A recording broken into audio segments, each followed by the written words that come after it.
Bonjour à tous. J'ai enlevé mes lunettes parce que je me suis rendu compte lors de la dernière vidéo que j'ai montée, pas la dernière vidéo que j'ai postée pour vous, mais la dernière que moi j'ai montée là en ce moment, je me suis rendu compte qu'on voyait vraiment des reflets sur les lunettes et que c'était pas forcément très agréable. Du coup, je me suis dit que j'allais les enlever et je pense que ce sera mieux. Ce sera moins étrange à regarder. Alors, donc, là, je suis dans ma 26e semaine d'aménorrhée, si je dis pas de bêtises. Attendez, je vérifie parce que là, nous sommes lundi et c'est tous les lundis, en fait, que ma semaine change. C'est pas parce que c'est le début de la semaine, c'est juste parce que, ma grossesse est faite comme ça par rapport à mon premier jour euh, de, de fécondation, n'est-ce pas? Alors, qu'est-ce qu'il me dit l'application? Sachant que moi je suis sur l'application Grossesse Plus et qu'il faut savoir que c'est une application belge. Et du coup, eux, je crois que c'est 40 semaines d'aménorrhée le terme pour chez eux. Et chez nous, c'est 41 semaines. Alors là, je suis dans ma 26e semaine d'aménorrhée. Voilà, c'est bien ça. Comme on est lundi, qu'il est encore assez tôt, j'avais pas encore ouvert l'application. D'habitude, je reçois une notification vers 10h. J'aime bien parce que toutes les semaines, j'ai ma petite notification qui me dit ça y est, vous avez changé de semaine d'aménorrhée. Et en fait, c'est trop bien, on peut regarder du coup tous les changements vis-à-vis du bébé, son évolution. Il vous explique un petit peu, donc j'ai trouvé ça vraiment cool. Donc la grossesse avance bien. Donc je suis dans mon 6e mois depuis une semaine. Enfin, j'ai commencé mon 6e mois il y a une semaine, pardon. Que les choses soient claires, que vous pensiez pas que j'ai terminé mon 6e mois. Euh, je suis déjà couverte de cadeaux euh, par mes amis proches et ma famille. J'ai une chance inouïe d'être aussi bien entourée. Là, j'ai reçu le bola que l'une de mes meilleures amies m'a offert. Du coup, j'avais choisi un bola avec un arbre de vie. J'espère qu'on voit bien. Voilà. Arbre de vie, libellule. Donc la libellule, c'est par rapport à Orlan, hein, puisque vous le savez, un de ses grands-pères l'appelait ma petite libellule quand il l'a pris dans ses bras. Et là, donc, c'est le surnom de notre bébé, c'est Pouknam. Voilà, c'est le surnom de notre bébé. En attendant son vrai prénom. Donc c'est artisanal, hein, c'est le site Native. J'ai reçu le bola dans une super jolie boîte noire ronde molletonnée avec des changements pour le cordon. Donc en fait, il y a plusieurs couleurs de cordon, on peut choisir comme on a envie. Donc moi j'ai gardé le beige pour que ça aille bien avec la boule, mais bien sûr, enfin je pense que je vais changer à un moment donné, mais pour l'instant j'aime beaucoup comme ça. Le son, il est assez classique, mais c'est très bien. Quand c'est trop fort ou quand c'est trop aigu, c'est pas forcément très agréable. Ça me permet de le mettre pour travailler. Donc je suis trop contente parce que je vais pouvoir terminer ma grossesse avec ce beau-là. Donc je suis trop heureuse. Voilà, donc oui, là, enfin, je pense que j'ai l'air un petit peu trop heureuse dans ma vidéo, j'en sais rien. Mais c'est vrai que je me sens assez sereine désormais dans ma grossesse. Tout simplement parce que je suis très bien entourée par l'équipe médicale euh, et par ma doula et par mes amis. Euh, il y a moins forcément d'enthousiasme autour de ma grossesse puisque c'est la deuxième et que j'ai subi une tragédie avant. Donc je comprends complètement que les gens soient moins foufous et c'est logique. Et puis moi aussi je suis moins faux-folle. Forcément on perd un peu nos désillusions quand il nous arrive quelque chose dans ce style. Euh, j'ai vu le couple d'amis dont je vous ai parlé dans ma vidéo où je vous expliquais le dernier voyage de ma fille lorsqu'on a décimé ses cendres. Euh, donc je les ai vus samedi soir. C'était vraiment bon de les voir. De pouvoir les prendre dans les bras, de pouvoir discuter avec eux. On a énormément échangé. Ils sont partis vers 1h du matin. Ils sont arrivés vers 19h30, ils sont partis vers 1h du matin si je dis pas de bêtises. Voilà, j'ai eu plaisir à échanger avec eux puisque bah, c'est les seuls dans mon entourage qui ont vécu ça. Et puis j'espère et je sens qu'on leur a fait du bien. Donc voilà. Donc j'aurais vraiment aimé que ça n'arrive pas. J'aurais aimé qu'ils ne vivent jamais ça. Mais maintenant il faut faire avec malheureusement et voilà. Et donc je continue à leur écrire un petit message tous les jours pour prendre des nouvelles et Et puis parce que ça m'intéresse, tout simplement, je me vois pas ne pas leur écrire une journée en fait. Pour moi c'était tellement important au début, même si on a envie que ça continue toujours, mais au bout d'un moment les gens arrêtent d'écrire et c'est complètement normal quand on reprend le cours de notre vie. Mais là c'est vraiment les premières semaines qui sont assez charnières, assez importantes. Donc voilà. Donc je pense tout le temps à eux forcément, hein, c'est... Je pense tout le temps à eux. Ils m'ont montré beaucoup de choses, ils m'ont montré plein de choses concernant leur enfant. Et ça m'a énormément émue, énormément touchée. J'ai... voilà. Voilà, il n'y a pas trop de mots, c'est un peu compliqué. Donc, du coup, oui, je suis assez sereine vis-à-vis de ma grossesse actuelle.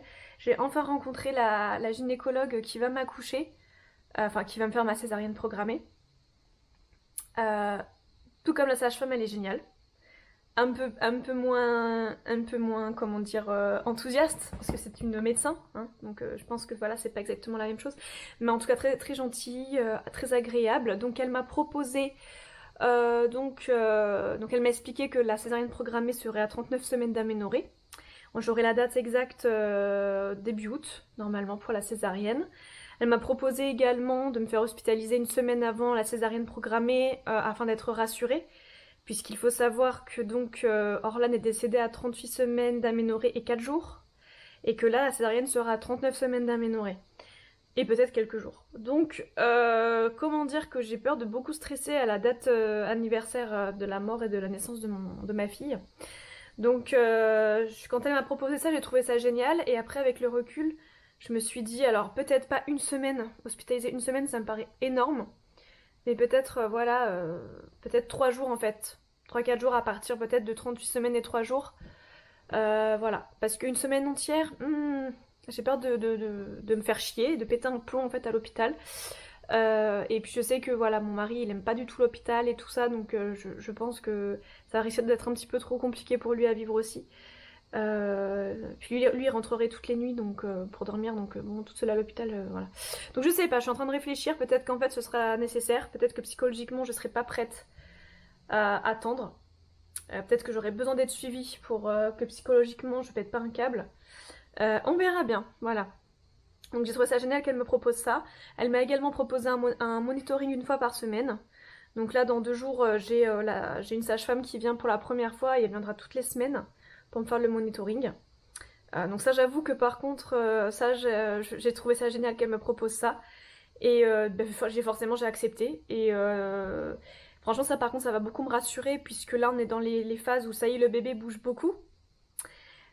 Et forcément, bah, du coup, quand il bouge trop, on se pose des questions. Quand il bouge un peu moins, on se pose d'autres questions. Bon, moi, il bouge beaucoup, donc il n'y a pas de souci, je sais que tout va bien. Mais des fois, quand il bouge vraiment beaucoup et que je vois beaucoup mon ventre bouger et tout ça, ça me fait un peu flipper. Je me dis, oh là là, j'espère qu'il va bien. Forcément, on est toujours un peu plus aux aguets vis-à-vis d'un passif comme le nôtre. Donc voilà, donc elle m'a aussi proposé de me faire une 4e échographie. Normalement, vous savez, il y a une échographie par trimestre, les grosses échographies, hein. Je vous parle vraiment de l'échographie complète avec vraiment l'appareil de fou. Sinon, après, il y a la petite écho de contrôle une fois par mois avec le gynéco. Et là, elle m'a proposé une 4e écho elle appelle ça écho de croissance. Mais en fait, c'est comme une écho trimestrielle, en fait. Et donc là, je la fais à 28 SA, donc je la fais dans 2 semaines. Donc ça, pareil, je suis très contente parce que c'est vachement rassurant, c'est vachement bien. En plus, c'est un jour où mon chéri, il ne travaille pas. Pur hasard. C'est même pas fait exprès, donc il va pouvoir venir avec moi. Parce qu'en fait, avec le Covid, les papas peuvent venir pour les grosses échos. Mais par contre, ils ne peuvent pas venir pour les rendez-vous gynéco. Voilà, donc du coup, le rendez-vous avec la gynéco s'est très bien passé. Ça m'a énormément rassurée. Je ne saurais pas vous expliquer pourquoi. Je pense que voilà, elle a répondu à mes attentes sans que je formule d'attente.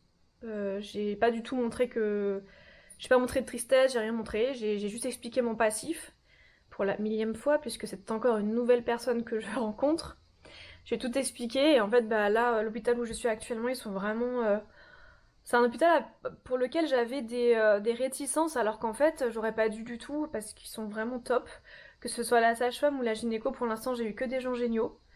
En plus il n'y a pas beaucoup d'attente, je trouve. Enfin, moi toutes mes gynécos jusqu'à présent, enfin toutes les personnes que j'ai eues jusqu'à présent, elles avaient toujours beaucoup de retard pour leur rendez-vous.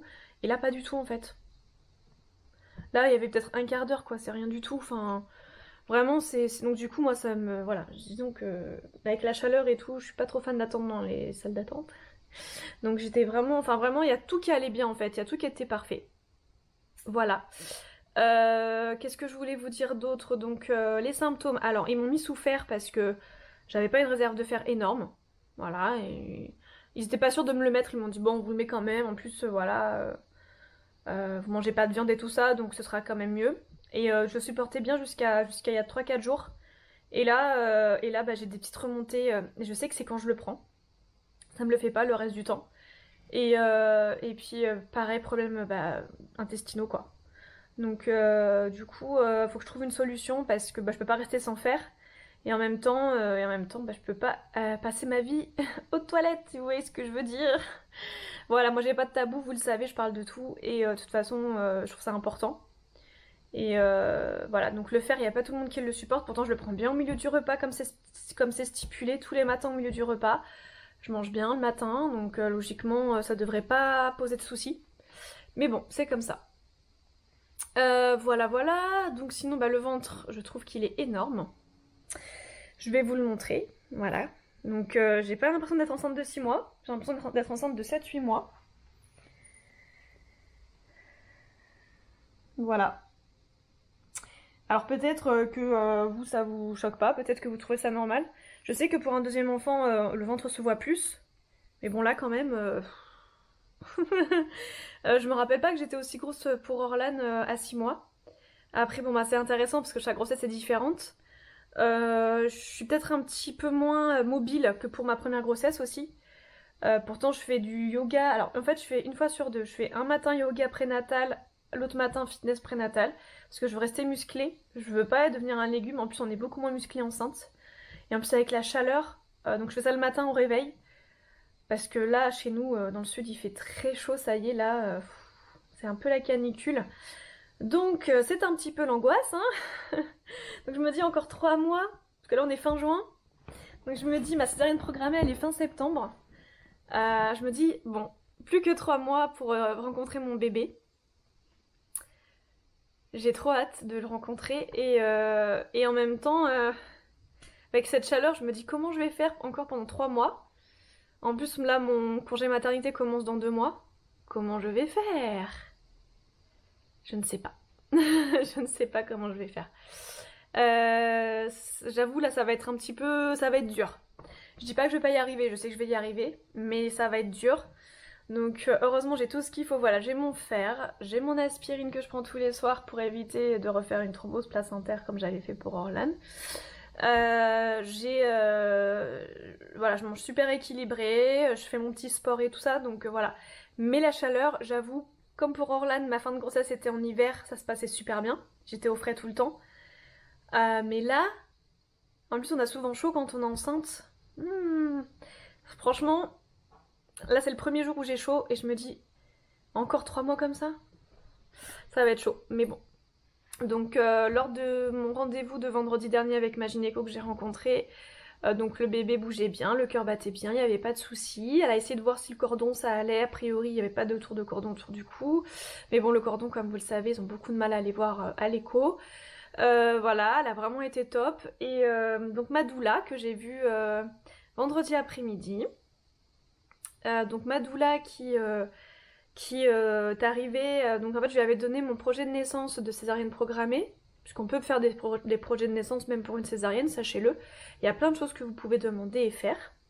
Et en fait elle a peaufiné mon projet de naissance en me proposant des choses que je pouvais rajouter dedans. Et j'ai trouvé ça génial parce qu'il y a plein de choses que je connaissais pas. Et du coup bah voilà, ça nous a pris une bonne demi-heure. Après ça on a fait de la visualisation, puisqu'elle savait que je vivais mal le fait de faire une césarienne. Même si là, avec le temps, ça commence à aller mieux, je commence à accepter. Mais voilà, ça restait quand même quelque chose qui m'emmerde profondément. Donc on a fait de la visualisation, donc du jour où on rentre à l'hôpital. Elle a imaginé que je rentrais la veille. Et jusque après la césarienne passée, une fois dans ma chambre avec mon bébé. Et j'ai trouvé ça génial parce que c'était simple, bien fait, concis. Et donc à la fin de la visualisation, elle me fait visualiser que j'ai mon bébé dans mes bras, que mon mari me donne mon bébé quand je rentre dans la chambre et que je le mets en peau à peau. Et là, bah, rien que de vous en parler, j'ai encore les larmes qui montent. Mais donc voilà, à la fin de la visualisation, j'ai pleuré quoi. Les larmes, elles ont coulé toutes seules. C'est vraiment... J'ai senti que c'est venu tout seul, donc c'est là que je me suis rendu compte à quel point j'avais hâte de le rencontrer quoi. Faut que je me calme, faut que je me calme. Voilà. Vraiment, voilà, après avec les hormones ça aide pas, hein, vous imaginez bien. donc voilà, donc super. Après ça, donc on a parlé de plein de petites choses. Et du coup, la prochaine fois qu'on se voit, elle va donc me montrer comment porter le bébé, mais peut-être que ça on le fera quand le bébé sera là. C'est pas sûr qu'on le fasse maintenant. On va aussi voir ensemble la valise de maternité. Qu'est-ce qu'on va voir d'autre Je sais plus ce qu'on a prévu, mais bon, ce qui est trop bien, c'est que je sais à peu près à chaque fois qu'est-ce qu'on va voir la fois d'après. Et c'est toujours très agréable de la voir parce que bah, elle est très... bah, elle est beaucoup dans une approche positive et dans l'écoute. Et elle propose toujours des choses très sympas. Donc c'était vraiment sympa. Et en plus, mon mari était à côté de moi pendant la visualisation. Donc à la fin, quand j'ai pleuré, il m'a pris la main et tout, c'était vraiment bien. C'était vraiment un beau moment et je suis plus sereine. Et en fait maintenant la césarienne, même si ça me fait chier, je me dis c'est juste l'étape pour avoir mon bébé en fait. Donc j'arrive mieux à... Je pense qu'elle voilà, elle a été assez forte avec sa visualisation. Ça m'a un peu voilà, rebooté le cerveau on va dire et maintenant je suis plus sereine par rapport à ça. Donc je suis très contente. Sinon, bah, forcément, voilà, j'ai repris le boulot. Hein, là, on est rentré de vacances la semaine dernière. J'ai repris le travail, ça s'est très bien passé. Voilà, après, bon, bah, pour l'instant, ça allait. Mais là, avec les chaleurs, j'appréhende un petit peu. J'espère que je vais avoir des clientes qui ont des clims chez elles. Parce qu'avec le masque, c'est vraiment... C'est hardcore. Donc du coup, j'ai trouvé un masque un petit peu plus large pour pouvoir respirer un petit peu plus facilement. Mais c'est vrai que c'est pas l'idéal. Voilà, sinon qu'est-ce que je voulais vous dire d'autre? Bah je crois que c'est tout, hein. Après il y a plein de choses à raconter, mais je pense que j'ai... Voilà, qu'est-ce que j'aurais pu oublier Non, bah voilà, je crois que je vous ai tout dit. Je crois que j'ai rien oublié. Sinon au pire je referai une petite vidéo et je ferai un petit montage avec le reste. Voilà, donc bah, les choses avancent bien et, et j'espère que tout va bien continuer dans ce sens. Là on arrive dans les 3 derniers mois, donc c'est vrai que bah, je suis beaucoup plus optimiste parce que je me dis ça y est on arrive à la fin. Et en même temps je me dis ça fait comme la première fois et que je vis 9 mois magnifiques mais que à la fin il se passe un truc horrible. Je me dis putain mais alors là, là ça serait vraiment un coup de pas de chance on va dire. Donc j'essaie de rester optimiste, positive. Comme je sens beaucoup mon bébé bouger, bah, je sens vraiment la vie en moi et ça m'aide à rester positive. Et puis mon mari, il est tellement mignon et tout ça que... Il est tellement mignon avec moi que j'ai tellement hâte en fait de voir ses yeux s'illuminer quand il aura son bébé dans les bras. J'ai tellement hâte de rencontrer mon bébé. Enfin, par contre c'était chiant pendant la visualisation parce que j'arrivais pas à voir le visage de mon bébé, j'arrivais pas à l'imaginer. Donc quand elle m'a demandé vous l'avez vu, j'ai dit bah il était moche parce qu'en fait je me suis imaginé un bébé voilà qui sort du ventre et je me suis imaginé un bébé quelconque et moche parce que j'arrivais pas à imaginer mon bébé et que je pense qu'au final c'est pas plus mal d'avoir la surprise de pas vraiment savoir à quoi il va ressembler. Et puis là dans 2 semaines à mon avis je vais bien le voir vu que là maintenant je suis à 6 mois. Donc là je pense que je vais bien voir son visage et peut-être ça m'aidera à mieux visualiser. Quand la dernière écho, l'écho du 2e trimestre, il ressemblait un petit peu à Orlan au niveau des traits, un petit peu, avec le menton peut-être un peu moins rentré, mais sinon voilà, il y avait une petite ressemblance, mais sinon au niveau du corps c'était assez différent. Et voilà, donc bon, j'ai hâte en tout cas de découvrir dans 2 semaines, et puis je vous ferai une petite vidéo dans 2 semaines, ou avant si jamais il se passe des choses. Voilà, mais en tout cas voilà, là je rentre dans une phase positive. J'ai fait beaucoup de vidéos négatives parce que j'en avais marre d'aller de spécialiste en spécialiste, de changer d'hôpital, de faire autant de démarches à chaque fois pour au final qu'on me dise que les choses changent. C'était extrêmement compliqué à gérer. Et puis là, bah ça y est, je sais où je vais, donc je commence à être plus sereine. Voilà, même si la césarienne, je sais que ça va être compliqué pour moi. Euh, oui, je me dis au point où j'en suis. Je me suis fait ouverte 2 fois dans ma vie, je peux me faire ouvrir une 3e fois, et puis ce sera que du bonheur par la suite, et que je suis dans un hôpital de niveau le plus élevé, là je sais plus quel niveau, je sais jamais si c'est 1 ou 3 le plus élevé, je me rappelle jamais. Mais voilà, je me dis que s'il se passe quoi que ce soit, dans tous les cas, eux, ils ont tout ce qu'il faut pour mon bébé et pour moi, donc voilà. Bon, c'était une vidéo un petit peu longue, mais voilà, c'est vrai que ça faisait longtemps que j'avais pas fait de vidéo de grossesse. Donc je voulais un petit peu vous raconter tout ça et j'essayerai de vous refaire une vidéo assez rapidement. Sachant qu'avec le travail c'est pas forcément évident mais je vais essayer. Voilà, je vous fais des gros bisous.